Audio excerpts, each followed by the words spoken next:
Attention, please. Kick this shit.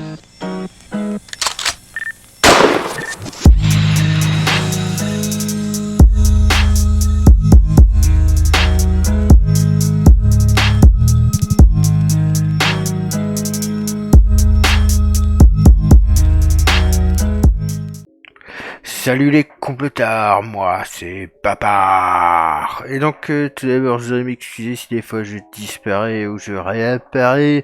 C'est parce que j'utilise IP webcam et mon téléphone. Et ouais, pour l'instant j'ai pas investi dans une webcam. Donc vous pouvez faire des dons sur Twitch si vous voulez. On m'a acheté une Elgato Facecam. Et donc aujourd'hui on va parler du cancre, du Cassos Marc Toiti. En temps normal, quand il y a une déflation ou des risques de déflation, qu'est-ce qu'on fait?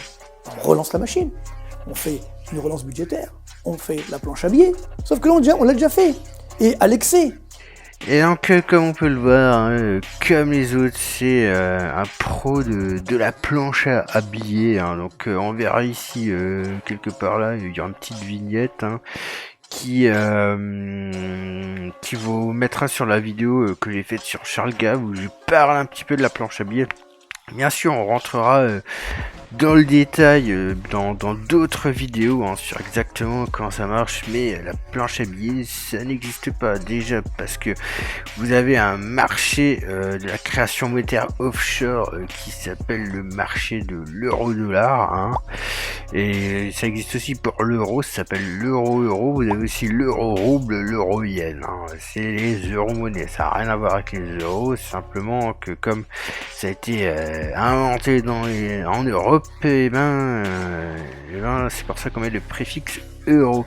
Et donc, comme tous les autres, Marc Toiti ne définit pas qu'est-ce que c'est que cette planche à billets. Donc moi je vous ai dit dans l'autre vidéo, la planche à billets, ce sont des réserves bancaires en monnaie de banque centrale, et ça ne revient jamais dans l'économie. Et quiconque dit qu'on peut faire des crédits grâce aux réserves bancaires ou que on s'en sert pour acheter des actions, c'est soit quelqu'un qui ne connaît pas le système monétaire ou c'est soit un charlatan. Et donc justement ce qu'il faut savoir, c'est que ce qu'il faut se rappeler par rapport à cette planche à billets, c'est qu'est-ce que peut faire la banque centrale que ne peut pas faire une banque privée. La seule chose, c'est qu'elle ne peut pas faire faillite. Sinon, tout le reste, les banques privées peuvent pas faire la même chose que les banques centrales. Donc, est-ce que les banques privées peuvent créer de la monnaie, sans les réserves bancaires, pardon? Oui, elles peuvent créer de la monnaie sans les réserves bancaires. Elles peuvent aussi créer du crédit sans les réserves bancaires. Elles peuvent créer des liquidités pour les autres banques et le système en général sans les réserves bancaires. Et elles peuvent faire des transactions entre elles sans les réserves bancaires. Simplement que, on va dire, dans des trucs comme l'eurosystème, c'est un petit peu plus simple de se payer grâce aux réserves bancaires afin d'utiliser les systèmes de paiement de la BCE. Mais tout ça, on a beaucoup plus loin. Mais comme on peut le voir, à quoi servent les réserves bancaires? À pas grand chose. Donc cette histoire de planche à billets, c'est de la merde. Et comme j'ai déjà dit, on vous explique toujours que cette planche à billets, c'est parce que la banque centrale achète la dette des États, c'est-à-dire les obligations des États. Sauf que les banques utilisent ces mêmes obligations pour collatéraliser leurs transactions, c'est-à-dire pour sécuriser leurs transactions. Donc, si la banque centrale vole, entre guillemets, pas les collatéraux, les obligations, les bons du trésor des banques, les banques, elles ont plus de collatéraux pour sécuriser leurs transactions, et surtout qu'en échange, la banque centrale, qu'est-ce qu'elle donne? Elle donne pas des euros, elle donne des réserves bancaires en monnaie de banque centrale qui, comme vous voyez, ne servent pas à grand chose. Et surtout, alors il y a aussi des gens qui vont me dire oui, mais Bubber, quand l'État dépense de l'argent, c'est dans l'économie réelle, blablabla, ça c'est de la planche à billets. Alors déjà, la première chose, c'est que ce que dépense l'État par rapport au marché de la création monétaire offshore, c'est rien du tout, c'est rien du tout. Hein. Si vous voyez la banque centrale comme le soleil, imaginez le marché de l'euro-dollar comme le trou noir supermassif le plus immense que vous ayez jamais vu. Voilà, ça vous donne un peu une idée du truc. Et ensuite, je voudrais vous dire que quand l'État dépense de l'argent dans des entreprises et tout ça, il paye en euros. Quand vous payez vos impôts et vos taxes, vous payez en euros, sauf que quand l'État il émet de la dette, il l'émet en monnaie de banque centrale. Donc, donc voilà, vous voyez bien qu'il y a un petit problème quelque part quand même, mais on verra tout ça plus tard. Mais voilà, donc on peut déjà voir qu'on a un bon cassos de la planche à billets. Et en France. Alors c'est que pour l'instant, on a la chance en France d'avoir des grandes banques qui sont assez puissantes, et notamment bien sûr BNP Paribas qui est l'une des premières, et puis bien sûr les banques mutualistes, Crédit Agricole, Banque Populaire, etc.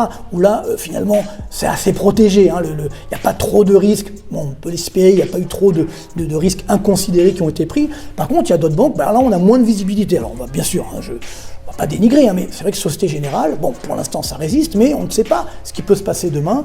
Bon les gars, comme vous voyez, hein, ensuite Mercatuati, il nous dit que les banques françaises c'est du solide, hein, bah oui, faut surtout pas s'inquiéter, hein, bah oui, hein, et on doit le croire sur parole. Alors le truc c'est que ce Golemont il sait pas lire le bilan des banques, hein, parce que en plus ce qu'il faut dire c'est que cette vidéo, je crois, il l'avait fait en avril ou quelque chose comme ça. Et donc, depuis, il y a eu un stress test que la BCE a fait sur toutes les banques européennes. Et qui a duré de février jusqu'à juillet. Et donc, qu'est-ce qu'il en est ressorti de ce stress test, hein? Est-ce que les banques françaises sont vraiment solides? Eh pas vraiment, hein, puisque la banque qui est arrivée dernière d'Europe, c'est la Banque Postale, hein, donc bravo le service public. Alors, ce qu'il faut dire, c'est que le test, vous avez un ratio, c'est le ratio Common Equity Tier. Le CET qui veut dire en fait combien vous avez de fonds propres par rapport à ce que vous avez d'actifs comme actif, d'accord? Parce que quand vous avez un passif c'est par exemple un dépôt de 100 €, il y a toujours un actif qui va avec. Par exemple, je sais pas, comment dire, je sais pas, par exemple, ces 100 € c'était un crédit, donc la reconnaissance de dette c'est l'actif de ces 100 €. Il y a toujours un actif pour le passif, d'accord? Et donc le ratio CET c'est le pourcentage qu'il y a entre les fonds propres et le nombre d'actifs que la banque a. Et les règles prudentielles c'est que les banques doivent avoir 10% de fonds propres par rapport à leurs actifs, d'accord? Et la Banque Postale, elle est arrivée au bout du stress test avec 0,05%. Donc il est resté absolument plus rien. Ensuite, on a quelques banques allemandes, je crois une banque italienne aussi, mais dans le top 10 des plus mauvaises banques d'Europe, on a aussi la Société Générale, hein, qui est arrivée au bout du stress test avec 8,19%. Et enfin, on a la BNP qui arrive avec 8,35%. Hein.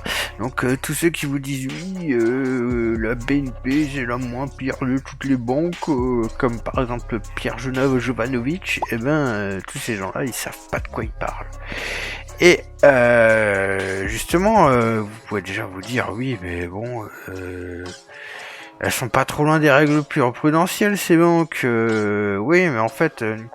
Le problème, c'est que quand vous regardez le bilan de la BNP, la BNP, là, son dernier bilan, c'était en juin.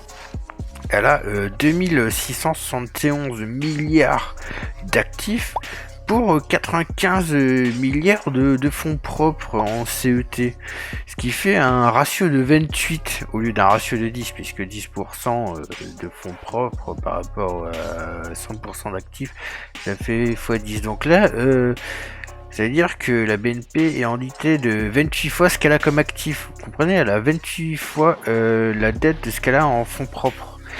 Et alors vous dites, ouais, mais comment ça se fait que, soi-disant, la BNP, dans son bilan, il y a écrit là 13,6%. Comment est-ce qu'elle fait pour arriver au-dessus de ces 10% de la règle prudentielle? Eh ben, c'est tout simplement parce qu'il y a une règle qui s'appelle la pondération des actifs. C'est-à-dire qu'en fonction de la qualité des actifs que vous avez, il n'y a pas besoin d'avoir 100% de capitaux. Par exemple, si vous avez de la dette française, eh ben, il y a 0% besoin de capitaux en face. Donc, vous pouvez avoir autant de dettes françaises que vous voulez dans votre bilan. Il n'y a pas besoin de capitaux en face. Et en plus, enfin, là, je vais vous montrer vite fait le tableau, justement, de la Banque de France. Mais ce qu'il faut savoir, c'est qu'il y a une autre règle, encore pire. C'est que ça, c'est l'approche standard. Maintenant, les banques, elles peuvent avoir leur propre approche interne. Et dans leur approche interne, elles sont juste obligées d'avoir 72,5% de l'approche standard. Donc ça veut dire que en fait, c'est complètement du flanc. En fait, justement, dans le bilan de la BNP, il faut regarder le 698. C'est la pondération des actifs. Donc en fait, on dit que la BNP a 95 milliards de fonds propres pour 698 milliards d'actifs pondérés. Et donc c'est ça qui donne le 13,6. Mais la réalité, c'est que la banque elle a 2671 milliards de dettes et qu'elle a que 95% de fonds propres. Donc quand Marc Toati vous dit « Ouh, les banques françaises, c'est du solide », eh ben non, c'est juste un tocard, ouais. Et en plus, ce qu'il faut savoir, c'est que sur les fonds propres, on a aussi les obligations AT1. On en a un petit peu parlé avec le Crédit Suisse. Quand le Crédit Suisse a fait faillite, il y avait 17 milliards d'obligations AT1 qui étaient justement détenues par les fonds de pension. Et justement, ces obligations AT1, en fait, c'est des obligations qui servent aux banques à avoir des fonds propres. C'est-à-dire que les banques, elles émettent de la dette pour obtenir des fonds propres. Donc, le Crédit Suisse, sur tous ces fonds propres, il y avait 17 milliards de ces fonds propres qui étaient de la dette. Et justement, ça n'a pas été remboursé, donc les fonds de pension, ils sont pris une carotte de 17 milliards, et vu qu'ils lorgnent un peu sur les retraites françaises, c'est pour ça qu'ils ont un petit peu poussé Macron, on va dire, parce qu'ils n'ont pas trop aimé la carotte. Donc vous voyez là, d'un coup, vous avez un autre discours, vous avez la vérité sur ce qui se passe vraiment, si les banques sont solides ou non. Est-ce qu'ils vont réussir à imposer un concurrent au dollar? C'est vrai que ça, c'est quand même la surprise de ces derniers jours. Ça y est, c'est officiel. Donc, lors du sommet du 22 au 24 août, on va nous annoncer donc cette fameuse monnaie d'échange pour les BRICS et ceux qui le souhaiteront pour éviter de commercer en dollars. Voilà, alors ça sera une devise qui sera a priori adossée à l'or, donc ça veut dire sérieuse, et on comprend pourquoi les BRICS justement ont accumulé pas mal d'or ces derniers mois, ces dernières années. Et donc là, on est encore dans le pire du pire, puisque notre ami Marc Toati, il fait même des fake news. C'est-à-dire que le 10 juillet, il nous a sorti, là, comme vous avez vu dans les vidéos, tiens, les BRICS, elles vont sortir une nouvelle monnaie sur l'or, oui. Et finalement, vous avez bien vu que pour l'instant, les BRICS, elles ont toujours pas sorti leur monnaie. Et donc, ce qui se passe, tout simplement, c'est que, en fait, c'est parti d'un tweet qui est parti de l'ambassade de Russie au Kenya, qui a été relayé par Russia Today, et puis ensuite, 2 jours après, le 7 juillet, on a eu un démenti, on va dire, du directeur de la Banque Centrale des BRICS, qui a dit « Ah non, c'est pas du tout au programme !» Et donc, la réalité, c'est que là, elle est où la monnaie des BRICS? Elle est nulle part. Et donc, vous voyez bien, vous avez des gens là qui vous racontent absolument n'importe quoi sur l'économie, que ce soit des Charles Gave, des Olivier Delamarche, hein, des Marc Lotti, des Alice Lagenef et compagnie. Et heureusement que vous avez Babar pour vous redire la vérité. Et donc, je vous invite à mettre le petit j'aime, la petite cloche, hein, on fait le petit clic. Et sur ce, moi je vous dis ciao les complotards.